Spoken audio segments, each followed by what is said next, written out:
Not too long ago, I saw The Death of Superman, fantastic film. Now I'm gonna rank the DCU Justice League movies, Justice League War through The Death of Superman, worst to best. How would you rank these movies? Let's talk about it in the comments.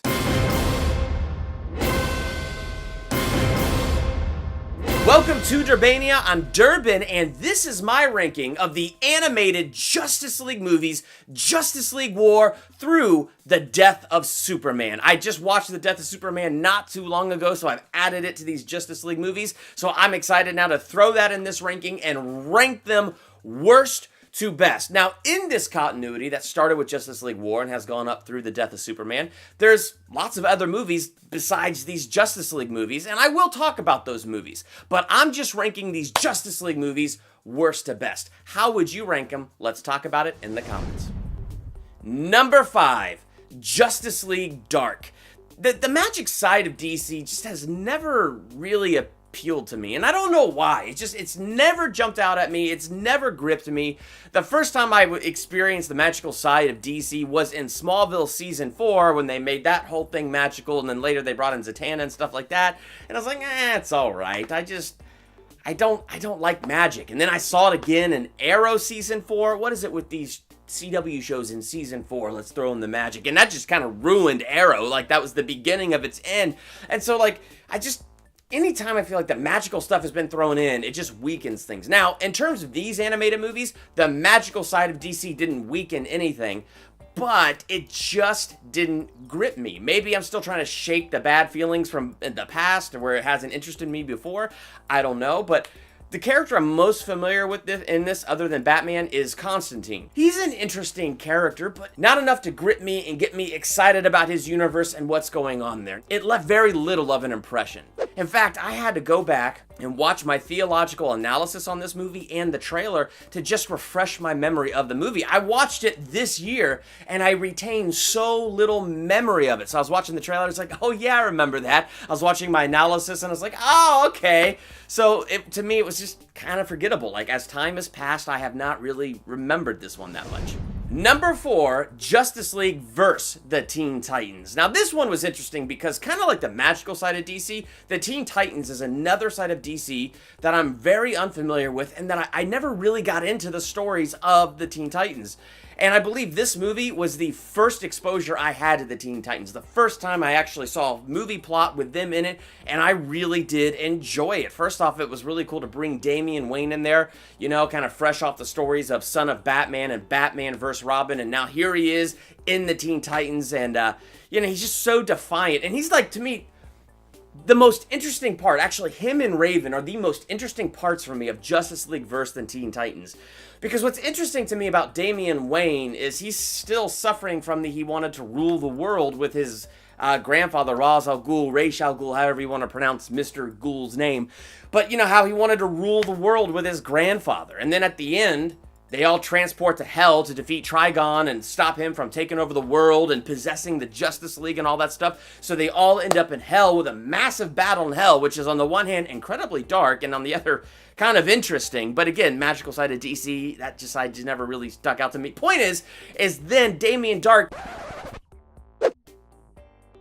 faces the soul of Ra's al Ghul here in hell. Ra's al Ghul's holding out hope that Trigon, who apparently gave life to the Lazarus Pits, was like really hoping that the Lazarus Pits would be restored and Trigon would revive Ra's al Ghul to rule the world again. And so Damien, facing that temptation, seeing his grandfather, who was basically a father to him, and then now that he spent this time with the Titans, he's seen what real love is, what real friendship is, and this is kind of like his new family, and him having to make that choice, that was really interesting. Same thing with Raven, kind of facing down her father, who was an ancient demon and all that junk. So, like, the subject matter of it was dark, it was deep, it was interesting. It was interesting what they did with the Justice League and how quickly they were kind of possessed and taken out of the game, and then it was up to the Titans, and then it brings back the Justice League. So it was overall a pretty interesting movie, and I did enjoy it, and it actually did make me want to know more about the Titans and get more into their storylines and know who they are.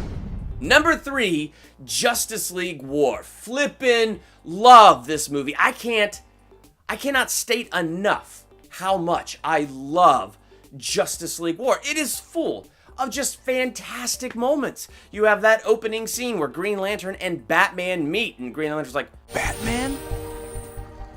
You're real? and then you have the other moment where Green Lantern tries to chain up Superman, and Superman's like, chains? Boom! And breaks those chains. It was just really, it was a great way to meet the Justice League and kind of have them kind of versus each other, but then have to team up with each other. But the versus wasn't dragged out. It wasn't like, these are great enemies who now have to fight each other. It was just the initial, they meet. Do I trust you? Fight. Oh, I guess I trust you. They stop. I don't know. It was just cool. Flash meets Batman, and Green Lantern sitting there like, it's Batman. What? He's real? Yeah, he's over there. Like, just those cool moments like that. It just has so many great moments. The whole plot with Darkseid also trying to get a hold of Superman because he wants to make super parademons with Superman's body and stuff like that. So many interesting plot lines in this film. And bringing Wonder Woman in, it was amazing. Like, the Wonder Woman Superman love interest that they developed in this movie, and they carried it through Throne of Atlantis. And I thought they made a really good couple. So I thought that was kind of cool to have them together and to see kind of that bond and that love form between them. And so, I don't know, overall, Justice League War was a great movie. They did everything right. The chemistry between the Justice League, bringing them all together, including Shazam, who I've said many times is just not my favorite. And many times I said I watched this movie and I go, why wasn't it Martian Manhunter? That would just make so much more sense to me. But they still did a good job integrating Shazam into this story. So, overall, the whole movie is really enjoyable. Loved it, loved the League, and just loved the way they told the story. Number 2, Throne of Atlantis. This one is just excellent. I love Justice League Throne of Atlantis and got me interested in Aquaman. Again, just that's a whole thing I never really cared about. Didn't understand the appeal of that character. And before Jason Momoa looked really awesome in all of those set photos and stuff like that, I watched this movie and went, oh my gosh. Aquaman is actually pretty flippin' sweet. But the way they did it, that it is a Aquaman origin story and a sequel to Justice League War, so it's just as much an Aquaman origin story as it is a Justice League War sequel. So we really get more Superman and Wonder Woman, we get more Superman and Batman friendship growing, more Green Lantern with Nathan Fillion. Oh, it was awesome to have Nathan Fillion voicing the Green Lantern in this one, The Flash, and oh my gosh. So bringing all these heroes together in an Aquaman origin story and keeping it balanced like that, just absolutely loved it. So now I gotta hit some honorable mentions. Honorable mention number 1, the Judas Contract. Now, this is an honorable mention because it's not really a Justice League movie. It's got Justice League characters in it. I mean, we have Dick Grayson's Nightwing in here, and we have Damian Wayne in here, and all that stuff. So yeah, it definitely follows the continuity, but to me, it wasn't strictly a Justice League movie. I also threw it in here as an honorable mention because I didn't watch this movie that long ago. And I had totally forgotten just about everything. So I had to go back and watch the trailer, and then I watched like a lot of the ending scenes and stuff, and I'm like, oh, I remember that. Okay, that's right. Yeah, you got blood, his nutball cult, him trying to get the Titans and steal their powers and become a god.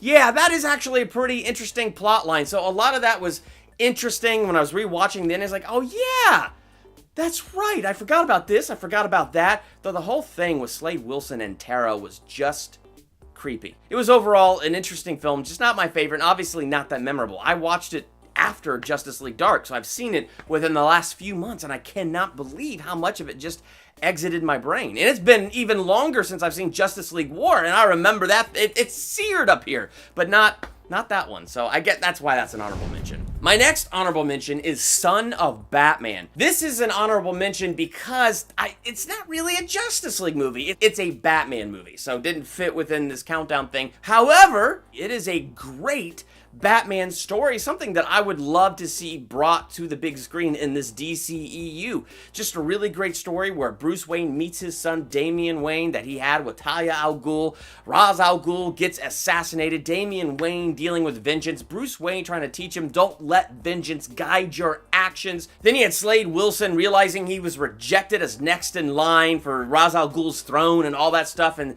he killed Ra's al Ghul. Damian Wayne faces him finally to get his vengeance, defeats him in an incredibly gory yet awesome fight scene. And Damian learning lessons from his father doesn't kill him. So like lots of really fantastic moments in this. I love the fact that it's Damian Wayne that cuts out Slade's eye. I thought that was brilliant.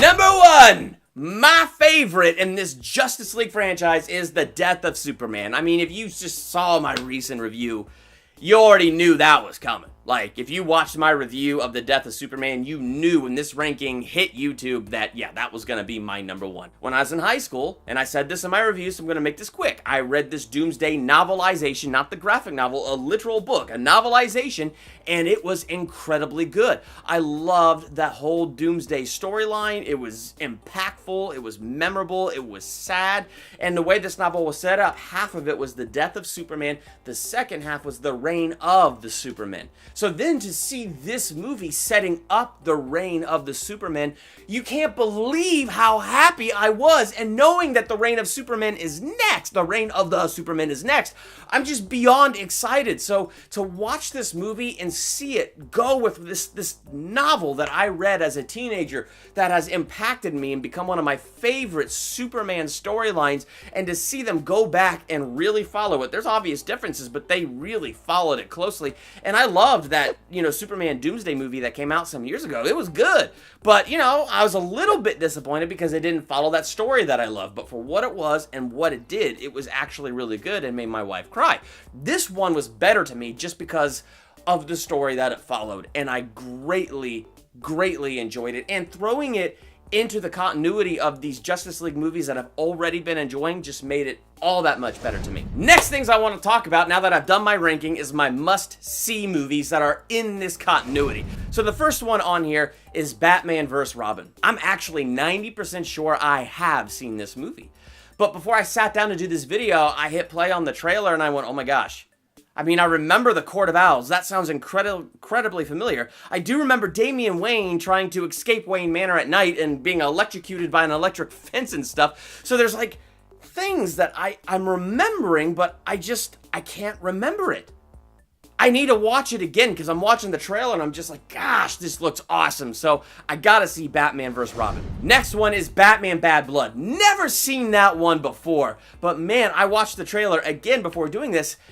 I don't know why. I'd never seen the trailer to this before. So today, before I sat down to record this video, was my first time watching the trailer. And I'm just like, are you freaking kidding me? My gosh. It's kind of like, there's so many Batman movies in this continuity. It's kind of like, Batman, oh yeah, a little bit of Justice League. And this story just looks incredible. So watch the trailer. I'm definitely going to have to watch this one. Suicide Squad, Hell to Pay. Now, I watched the trailer and I wasn't very excited for it. It looked alright, but I don't know, man. Maybe it's just I don't like the Suicide Squad movie, and I have so little love for that movie, and that's why I feel how I feel. But no, I don't want to see that. How would you rank all 5 of these Justice League movies within this continuity? Let me know that in the comments, and while you're there, hit that subscribe button, become a Durbania, and hit the bell by the subscribe button so you're notified when I drop my review of the Reign of the Superman when it comes out, or when I watch any one of these movies, whether I do a movie review on Batman Bad Blood, or Batman vs. Robin, or Suicide Squad, or whatever, whether I do a review on them, a theological analysis, or just my next ranking video, hit the bell so you're notified when all of that drops. I'm Durbin. Thanks for checking out Durbania.